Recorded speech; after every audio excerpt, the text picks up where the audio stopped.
Aloha, welcome to KTA Quick and Order Recipes. I'm Chef Maka, and today we're going to make Papa Abadela's honey soy salmon with baby bok choy.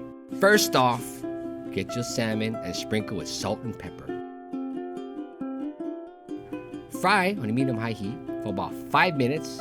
Flip the fish and cook for about 2 more minutes.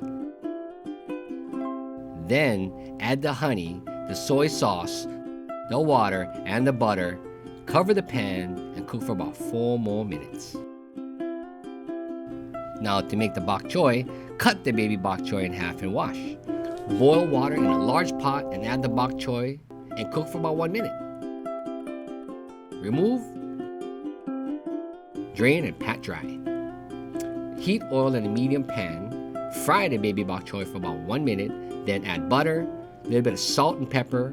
Make sure you taste and remove from heat and enjoy with the salmon.